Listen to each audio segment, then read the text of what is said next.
오늘 말씀은 복음서 강의 54강입니다. 마태복음 15장 1절에서 20절 장로들의 유전에 관한, 장로들의 전통에 관한 예수님의 가르침입니다. 한 절씩 교독하겠습니다. 제가 먼저 읽습니다. 그때의 바리새인과 서기관들이 예루살렘으로부터 예수께 나와 이르되 당신의 제자들이 어찌하여 장로들의 전통을 범하나이까? 떡 먹을 때에 손을 씻지 아니하나이다.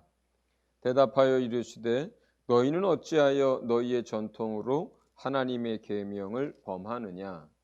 하나님이 이르셨으되 내 부모를 공경하라 하시고 또 아버지나 어머니를 비방하는 자는 반드시 죽임을 당하리라 하셨거늘 너희는 이르되 누구든지 아버지에게나 어머니에게 말하기를 내가 드려 유익하게 할 것이 하나님께 드림이 되었다고 하기만 하면 그 부모를 공경할 것이 없다 하여 너희의 전통으로 하나님의 말씀을 폐하는도다. 외식하는 자들아 이사야가 너희에게 관하여 잘 예언하였도다. 일러스되 이 백성이 입술로는 나를 공경하되 마음은 내게서 멀도다. 사람의 계명으로 교훈을 삼아 가르치니 나를 헛되이 경배하는도다 하였느니라 하시고 무리를 불러 이르시되 듣고 깨달으라. 입으로 들어가는 것이 사람을 더럽게 하는 것이 아니라 입에서 나오는 그것이 사람을 더럽게 하는 것이니라. 이에 제자들이 나와 이르되 바리새인들이 이 말씀을 듣고 걸림이 된 줄 아시나이까? 예수께서 대답하여 이르시되 심는 것마다 내 하늘 아버지께서 심으시지 않은 것은 뽑힐 것이니 그냥 두라. 그들은 맹인이 되어 맹인을 인도하는 자로다.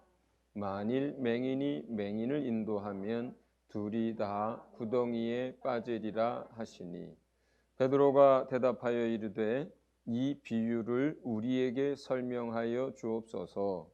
예수께서 이르시되 너희도 아직 깨달음이 없느냐?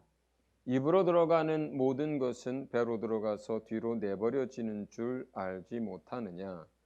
입에서 나오는 것들은 마음에서 나오나니 이것이야말로 사람을 더럽게 하느니라. 마음에서 나오는 것은 악한 생각과 살인과 간음과 음란과 도둑질과 거짓 증언과 비방이니 이런 것들이 사람을 더럽게 하는 것이요 씻지 않은 손으로 먹는 것은 사람을 더럽게 하지 못하느니라. 아멘. 네.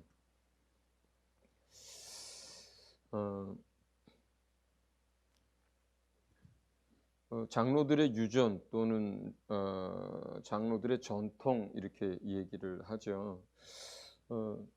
예수님이 3절에 너희는 어찌해서 너희의 전통으로 하나님의 계명을 범하느냐 이렇게 책망합니다.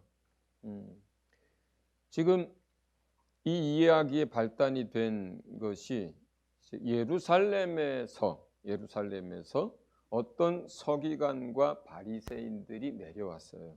예수님 있는 곳으로. 그리고 그들이 예수님의 제자들 가운데 어떤 사람들이 먹기 전에 손을 씻지 않고 먹는 것을 봤습니다. 그러자 그 예루살렘에서 내려온 그 종교 지도자들이 그것을 문제 삼고 이제 책망을 하는 거죠. 이제 그런데 그 사람들을 향해서 너희의 전통으로 너희는 하나님의 계명을 범한다 이렇게 얘기를 했습니다.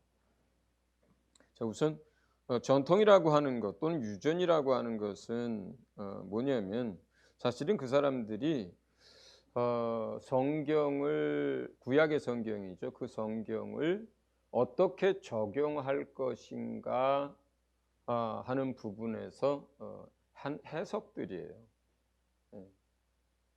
뭐 탈무드나 뭐 여러 가지 그 이스라엘의 종교 이제 중요한 책들 안에 이제 많은 그런 것들이 있죠. 그러니까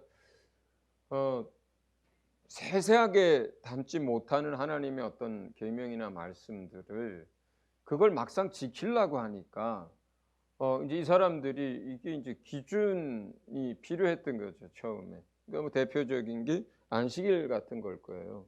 그러니까 안식일 날 이제 일을 하지 말라 그랬어요. 그런데 그렇다고 해서 안식일 날 그냥 식물인간처럼 가만히 있는 건 아니잖아요. 뭘 하잖아요, 살기 위해서.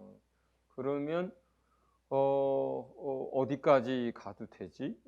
또 어떤 것은 일이고 어떤 것은 일이 아니지? 그냥 생존을 위한 기본 것이고 어떤 거는 노동이 되지?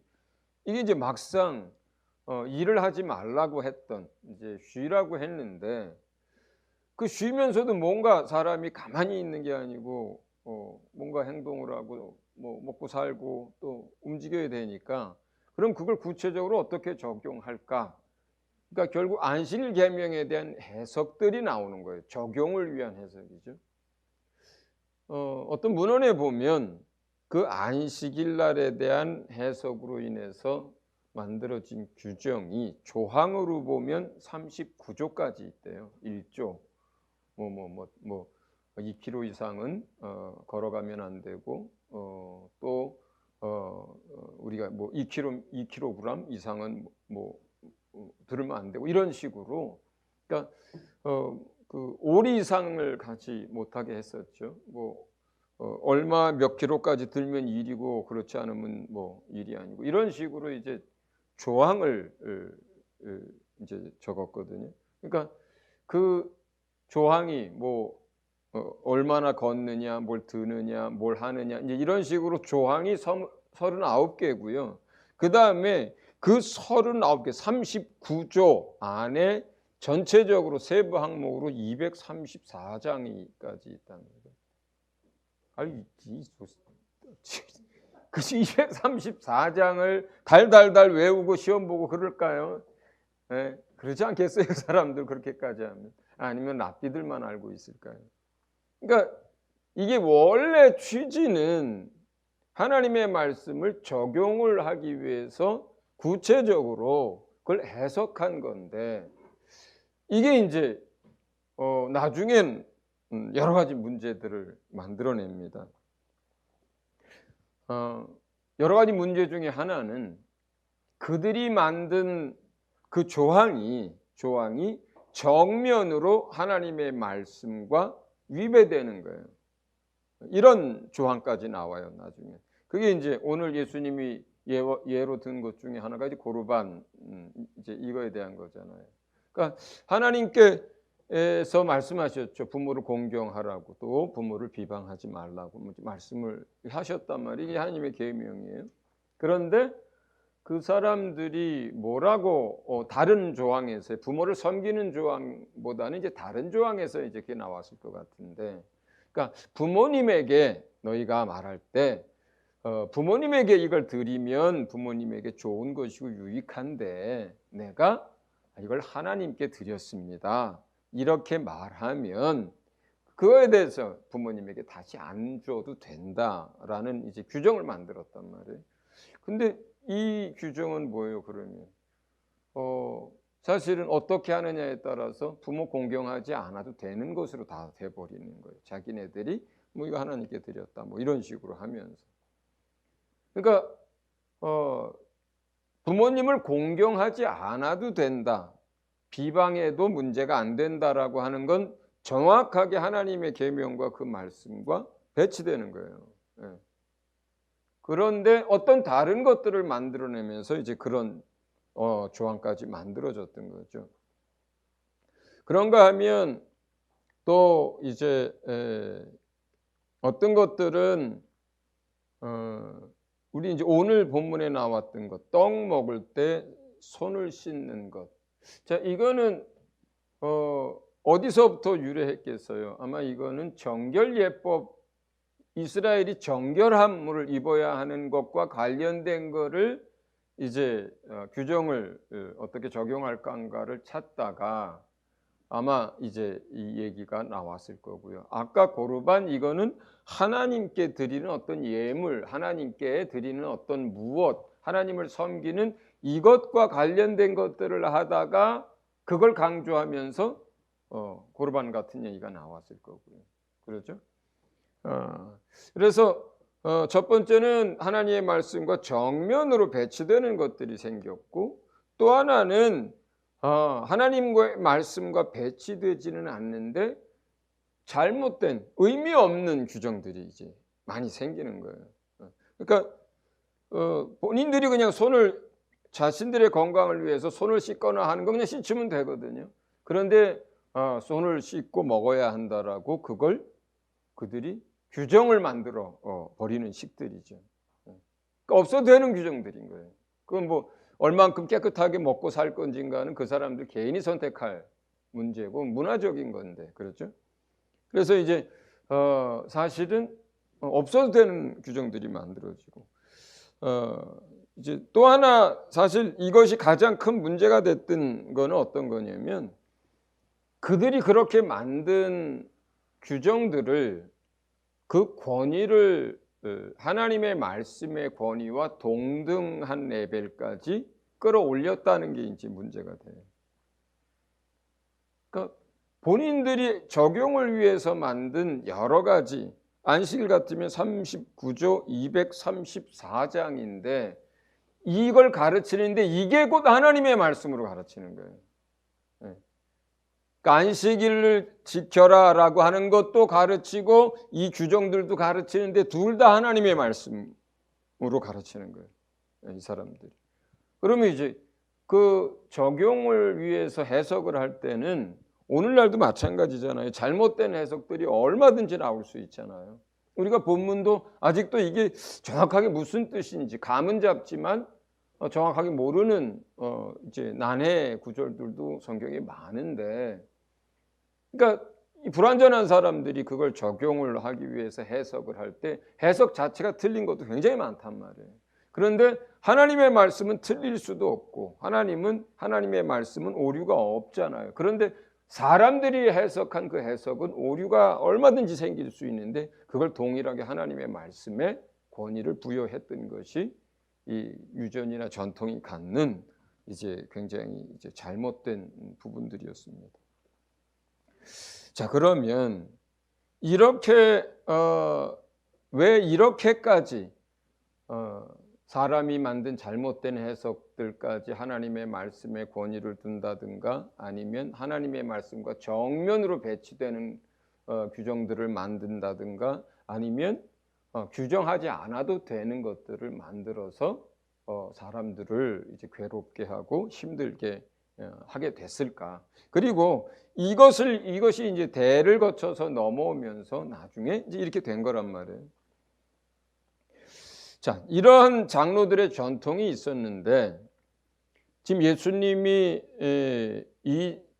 그 장로들의 전통 문제와 관련돼서 오늘 본문에서 이제 이야기하시는 말씀 가운데 제가 가장 중요히 여기는 것은 뭐냐면 8절과 9절입니다.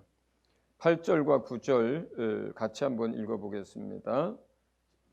시작. 이 백성이 입술로는 나를 공경하되 마음은 내게서 멀도다.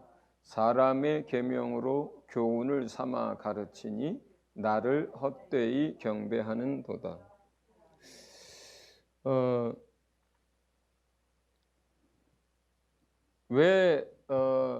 그 뒤에 보면 이제 이 사람들을 맹인된 인도자라고 부르는데 이 맹인된 인도자들은 무슨 의미냐면 그 사람들이 하나님의 말씀을 알지 못한다, 깨닫지 못했다, 모른다 이 뜻이거든요.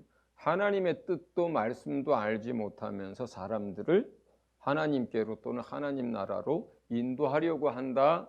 이게 이제 맹인된 인도자란 뜻인데, 근데 그 사람들은요,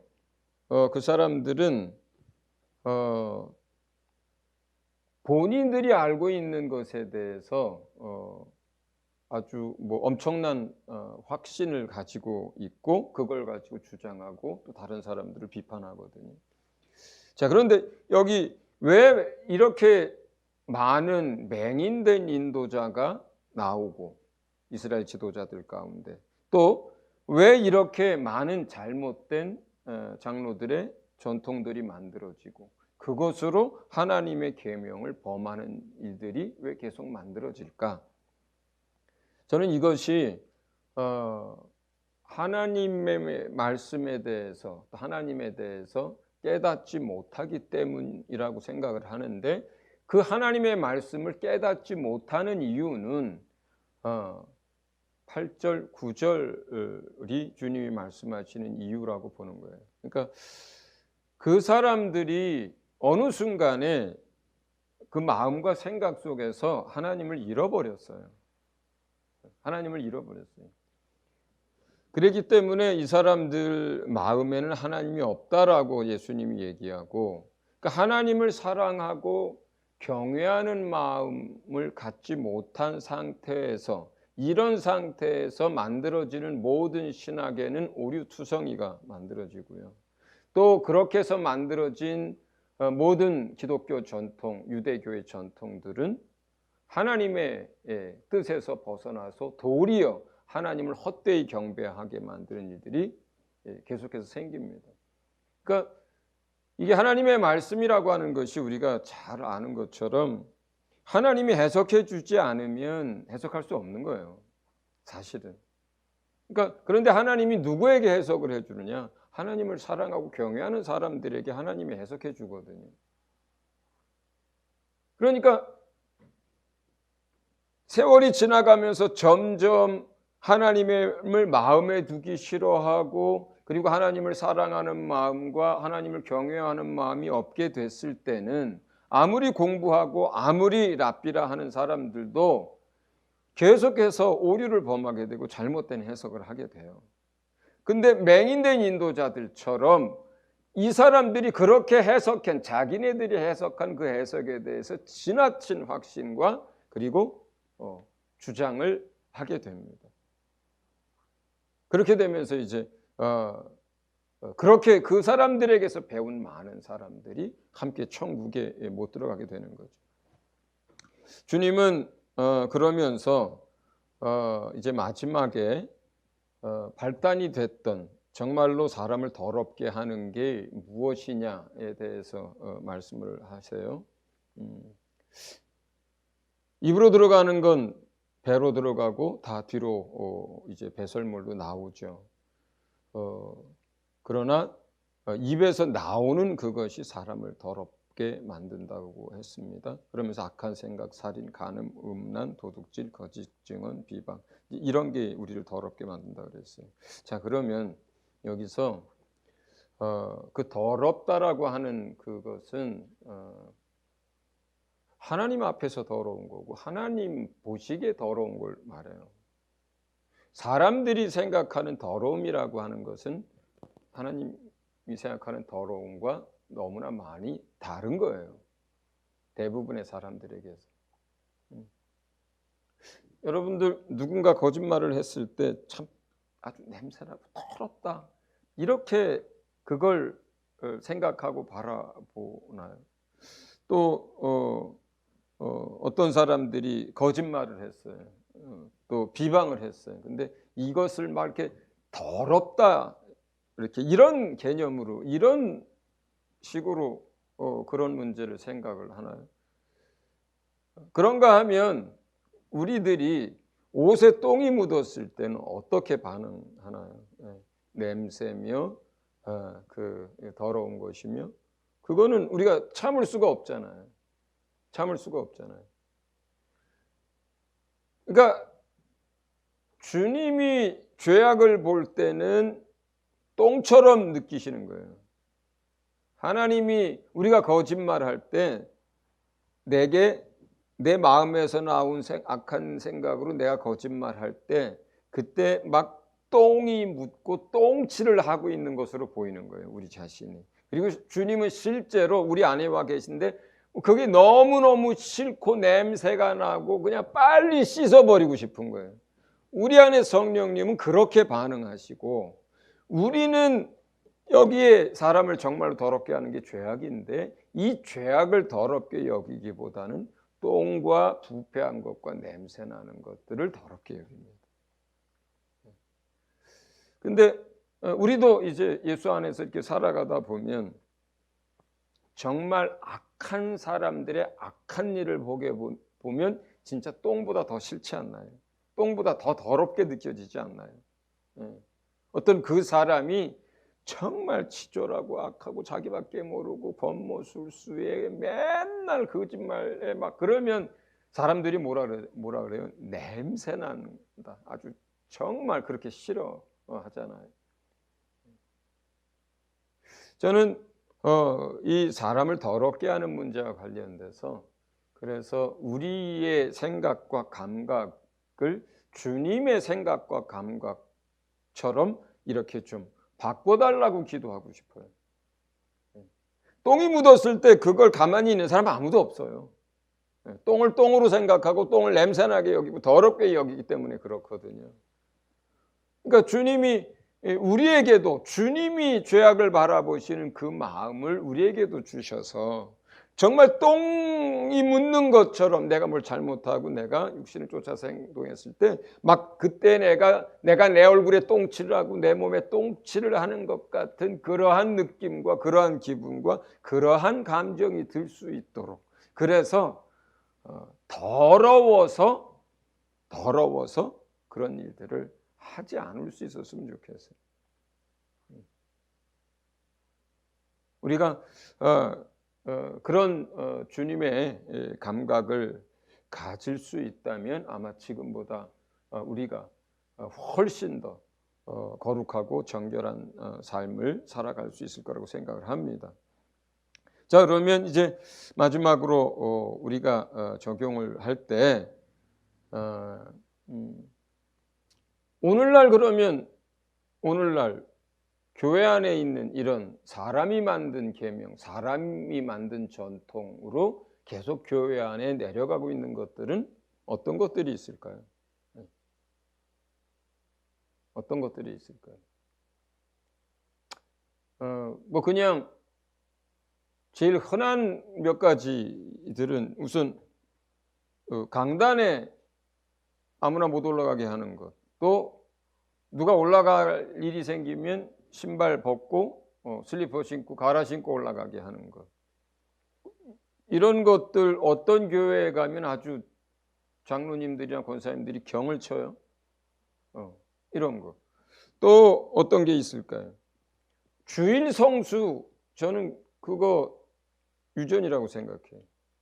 그러니까 주일날 예배를 꼭 잘 드려야 하는 것은 맞아요. 주일날 우리가 힘써서 모이는 것도 맞고요. 주일을 잘 구별해서 주님 앞에 나오는 것도 맞아요. 그런데 그걸 계명으로 삼으면 그땐 유전이 돼버려요. 그러니까 유익한 것과 범하면 죄가 되는 계명은 다른 거잖아요. 주일날 예배 안 드려서 어떤 사람이 무슨 일로. 근데 그게 정죄의 문제가 되면 안 되는 거잖아요. 그렇죠? 그런 것도 이제 마찬가지고요. 11조도 마찬가지예요. 11조도. 결국 11조라고 하는 것은 믿음의 고백일 때 믿음이 그 사람에게 없어요. 그래서 못 드리는 거예요. 하나님께. 그러면 네가 믿음이 없다라고 하는 그 사실 또는 그래서 11조를 안 드린다라고 하는 게 정죄할 내용은 아니에요. 그가 믿음이 약한 거예요. 도와줘야 할 대상인 거예요. 또 우리 오늘날 기독교 사회 가운데 요즘은 이제 그런 게 많이 사라졌어요. 솔로몬이 1000일 동안 번제를 드렸던 거 이런 거를 가지고 1000번제 이런 식으로 막 얘기할 때들 많습니다. 자, 이거는 뭐예요? 치성 드리면 성의를 많이 보이면 열성을 다하면 지성이면 감천 한다는 의미가 돼버려요.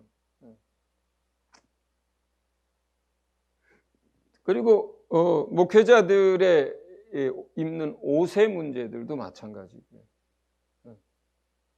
그러니까 우리가 실제로 어떤 신앙의 유익 차원에서 그렇게 하면 유익해. 그러면 그냥 유익으로 설명하고 그걸 그렇게 받아들이고 그렇게 이해해야 되거든요. 그런데 거기에서 더 성도들을 잘 세우겠다는 생각으로 그거를 마치 계명처럼 가르치고 하게 되면 문제가 커져요. 그러니까 연약한 사람이기 때문에 주일날 못 왔거든요. 그런데 성경은 뭐라고 얘기하냐면 그 사람들을 받아주고 도와주고 세워주라고 얘기해요. 성경은 뭐라고 얘기하냐면 그들을 품고 그들을 위해서 중보기도 해주라고 얘기해요. 성경은 뭐라고 얘기하냐면 그들을 비난하고 비판하지 말고 정죄하지 말라고 얘기해줘요. 성경은 뭐라고 얘기하냐면 주님이 우리를 사랑한 것처럼 그 사람들을 사랑하라고 얘기하거든요. 주님은 잡히시던 날 밤에 3번씩이나 저주하고 부인했던 베드로를 향해서 한 번도 비난한 적도 없고 정죄한 적도 없고 그 약한 믿음에 대해서 뭐라 한 적도 없어요.